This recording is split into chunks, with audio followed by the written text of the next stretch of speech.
down, no matter what happens this season or the next couple seasons, we still have one of the greatest players of all time on this team right now. Let's put it in perspective. It could have easily gone. You say, "Oh well, you were lousy and you just ended up with Crosby and Malkin," and they're like, yeah. Look at the Edmonton Oilers. Look how many number one overall picks they had, and look where they're at now. They are a disaster. Do they even have? That's it. I don't even know. Do they still have Ryan Nugent-Hopkins, or is he gone? I think he's still floating around over there. I don't know if he's healthy, though. Taylor Hall was the number one overall pick 2010 by Ryan Nugent-Hopkins was the number one overall pick in 2011. Nail Yakupov, I know he's not there anymore, 2012. Draisaitl. Okay, well that one no, worked out. just look at Connor McDavid. Like, if you literally look at that guy's face, he's dead behind the eyes because they sucked the soul out of him. It is misery there, okay? Here's the other thing. Like, let's play with this funny, crazy otherworld scenarios, because you know what? There is an interesting one. Imagine if Sidney Crosby was a Philadelphia Flyer. Because that could have happened. That could have happened. Like, everybody had the same, like, draft odds. I was, like, 14 that year. I was not a huge hockey fan at the time, so I don't remember the exact specifics. But, like, everybody had basically the same odds. I think the Penguins might have had slightly higher odds because they finished so low. Right. The year before the lockout. But, like, Sidney Crosby could have been a Philadelphia Flyer. Think about that. Or, even worse scenario, his career could have ended in 2011. That's right. You know what? Like, let's just think about that, guys. Let's think about the grand picture here. You've seen the guy score 1,000 points. Malkin's knocking on the door. Doesn't matter what has happened this season. You look at their body of work, and I swear to God, if both of them are not first ballot Hall of Famers, we riot. Yeah, but having Jack Johnson and I can't pronounce this dang guy's name. Gudbranson? Goodbranson. It's okay. Goodbranson. Okay. Yeah. I'm gonna just call him not so good Branson. But anyway, what the heck is wrong with Phil Kessel? Is he hurt? Did he get hacked too, like Jim Rutherford? I don't know. Is it weird? I'm not that concerned. There are way more things that concern me about this team than Phil Kessel at this point. I'm sorry. Like Matt Murray? He's not the problem. He's had, 3 bad games after 2 months of putting up like 950 save percentage? He's not the problem. It's the black hole in front of him. And when he doesn't play Superman, it makes him look terrible because the people in front of him that are supposed to play this thing called defense aren't doing it.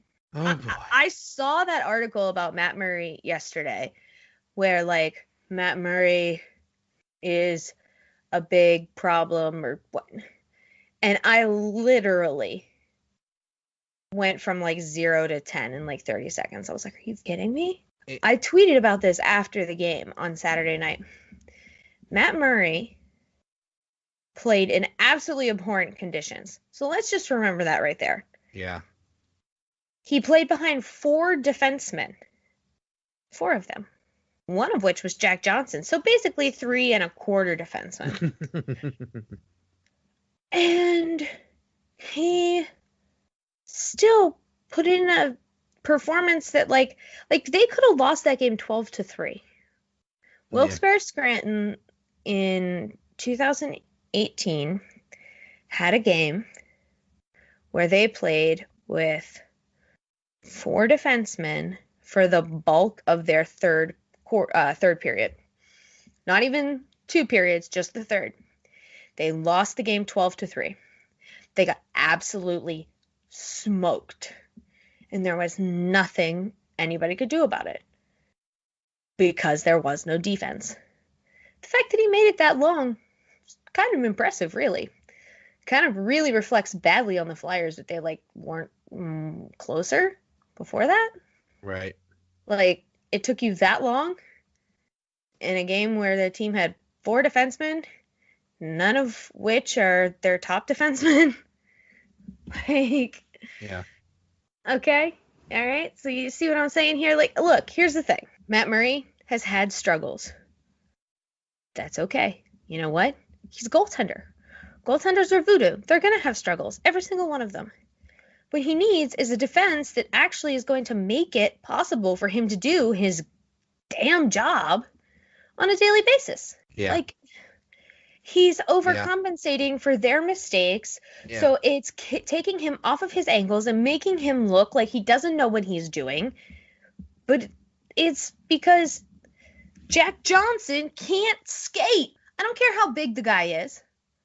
I don't care that he's a nice guy. I don't care that he's polite to everybody. Great, good for him. It just sounds like you're talking about a good person to me. He still can't do his job. If my job is to fix windows and I can't fix windows, it doesn't matter how nice I am. Or that you smell nice. Oh my goodness. So basically we could call McCann and Bukestad, they're kind of not exactly trade deadline acquisitions, but they were close to the trade deadline. How do you think they're doing so far? Oh, I really like McCann. Bukestad's been okay. I mean, I think the funny thing is, I think all the other additions they had made this year, even the one they traded away, were good additions. So I thought Tanner Pearson was serviceable. And he was cheaper and he was younger than Carl Hagelin. I think Marcus Pettersson's, he's got something. You know, he's not ready yet. You can tell he's still pretty young, but he might turn into something. He was like the least affected by Jack Johnson's like Thor-like sucking of all of your talent abilities. So that's a positive for him. And let's see, who else did they add? McCann and Bukestad. They've been better than Derek Brassard. It's not a high bar, but they cleared it, so. Well, a year ago, they got Brassard, and everybody was saying, the Penguins won the trade deadline. Yay, we got Brassard. Everything's awesome. And that was just a disaster. And they took that and turned it into McCann and Bukestad. So at least it was a bit salvageable. And then I think, to be fair, nobody thought that what happened with Brassard was going to happen. No. He was coming off of some very strong seasons. He had played very well. All of the numbers suggested that he was going to be great. It just didn't work. My only problem with the Brassard thing is that, like, he gave a couple interviews after he left that was like, I'm not going to complain. I'm not going to say bad things. But then he, like, basically said bad things anyways. I'm like, that's not how this works, dude. He, like, basically made it sound like he didn't think he was getting enough ice time, but Sullivan tried to find him more ice time, but he still didn't think he was getting enough ice time. Well, you know what? You're playing behind 2 Hall of Famers. Suck it up, Buttercup. Yeah. Yeah, it was just so frustrating that he didn't like the label of third line center. Like, dude, get over it. So you're playing 15 instead of 17 minutes. Yeah, exactly like what you said. If he would have figured out how to kill penalties, you know, like if he would have been effective on the penalty kill, he still could have been getting those 17 minutes. Yeah. Could have just got it on the PK. The other thing is that, like, I don't know what people think when they come into this locker room, but, like, if you're being added to this team, you're not gonna be the guy. Like, I know. Shocking, right? Yeah. You're not gonna usurp Sidney Crosby, Evgeny Malkin, Chris Letang as the, like, leadership core. they're going to be welcoming. Sid is super nice to everybody. Every time they come to the team, he helped Matt Cullen buy a house the first time he moved here. Okay, like they're great guys, but that's their team. It's think not he even has Crosby's team anymore. Like it's their team. Like the three of them at this point. Like that is like I've had some conversations with friends like the label of captain is so much less important these days. So many teams don't have captains right now, and it's fine because as long as you have a leadership group, that's all that matters. So like the Leafs have a really strong group with their young guys, and they're like this little pocket, but none of them are actually a captain, but they work in a good group. Crosby's the captain, but him and Malkin and Letang are like the three of them. They turn the neck of this team. And for somebody to come in and think that they're just going to waltz right into that grouping, it's not going to happen. And I don't mean that they're not going to be welcoming. There's a reason why Phil Kessel worked. Phil Kessel didn't want to be the guy. Oh, definitely. And he was the guy in Toronto and hated it. And that's why he works here. Because he doesn't have to do any other stuff. He just got to go out and play the dang game. And that's all he wants to do. Plays cards with Gino. They fight back and forth about who's bad. Yay. Yeah. Oh, man. They're making the playoffs, right? At some point, they got to get hot. At some point, it has to happen. You know, I mean, hopefully. So so there's 73% chance of making the playoffs for them, like as of this morning before the trade deadline. Mm-hmm. Here's my thing. If they don't make the playoffs, do they fire the GM?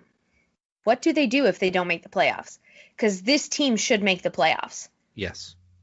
Yes. Even with the crap defensemen they have, you still have enough elite scoring talent. You should make the playoffs. So if you don't make the playoffs, what are you going to do about it? You know, just because a GM is or was good at one point doesn't mean they're good for the rest of eternity. I saw it with Craig Patrick. I saw it with Ray Shero. I don't know if we're seeing it with Jim Rutherford, but you're right. With the talent on this team, with a healthy Crosby and Malkin, there is no reason to not make the playoffs. With his coach, like and that's the other thing. Like they have the right coach. What they don't have is some of the right pieces. Like, and I think that even the call up of Trotman for tomorrow for the game against Columbus is another indication of I don't know that they're getting it, because that call up should have been for Ethan Prow. Yeah. Especially since you don't have you don't have 3 of your top 4 players. Like, play Ethan Prow. Find out what the kid's got. Well, Trotman will probably be okay. He'll probably play tomorrow. Then he'll be the healthy scratch because you got to play not so good Princeton. Well, they'll probably just send him back. Yeah.